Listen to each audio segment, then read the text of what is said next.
બાંગ્લાદેશની સ્થિતિ દિવસે ને દિવસે વધુને વધુ ખરાબ થઈ રહી છે.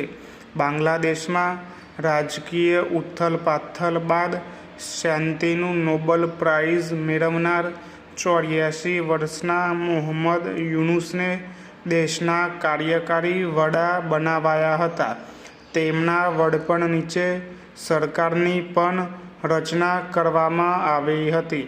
મોહમ્મદ યુનુસ બાંગ્લાદેશનું કંઈ ભલું તો કરી શક્યા નથી, પણ તેના શાસન દરમિયાન બાંગ્લાદેશની હાલત હતી એના કરતાં પણ વધુ ખરાબ થઈ ગઈ છે.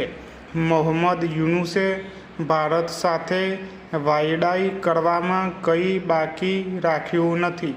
બાંગ્લાદેશમાં જે રીતે હિન્દુ મંદિરો અને હિન્દુ લોકો પર હુમલા થયા એની સામે ભારતે અનેક વખત બાંગ્લાદેશને અપીલો કરી કે તમે જરૂરી પગલાં લો. મોહમ્મદ યુનુસે કંઈ જ ન કર્યું. હવે મોહમ્મદ યુનુસને ભારત સાથે સંબંધો બગાડવાના પરિણામો સમજાઈ રહ્યા છે.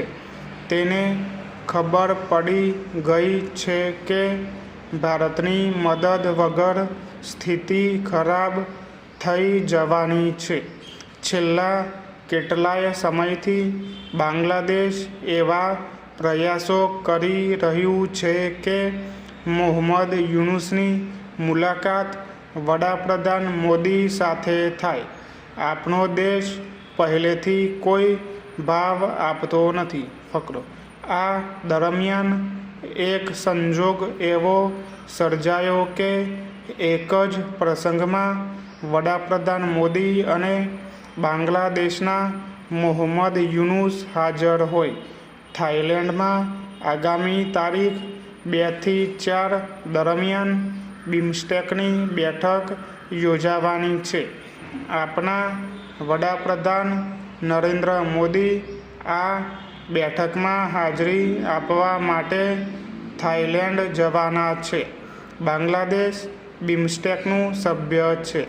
મોહમ્મદ યુનુસ પણ એ નાતે બિમસ્ટેકની બેઠકમાં હાજરી આપવા આવવાના છે.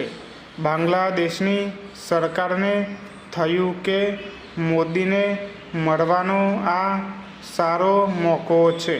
બાંગ્લાદેશની સરકારે મોદી અને મોહમ્મદ યુનુસની મુલાકાત માટે વિનંતીઓ કરી. આપણા દેશ મુલાકાતનો ઇનકાર કરી દીધો. સામાન્ય સંજોગોમાં ઇન્ટરનેશનલ ઇવેન્ટ વખતે બે દેશના વડા 1-to-1 મળીને દ્વિપક્ષીય મંત્રણાઓ કરતા હોય છે. ભારતે ના પાડી દીધી એ બાંગ્લાદેશના ગાલે સણસણતો તમાચો છે. વિદેશ પ્રધાન એસ જયશંકરને જ્યારે મુલાકાત વિશે પૂછવામાં આવ્યું ત્યારે તેમણે એવું કહ્યું કે અમે હજુ વિચાર કરીએ છીએ. તેનો મતલબ એવો પણ કાઢવામાં આવે છે કે મોદી મોહમ્મદ યુનુસને મળશે તો પણ તેના પર મહેરબાની કરતા હોય એ રીતે મળશે.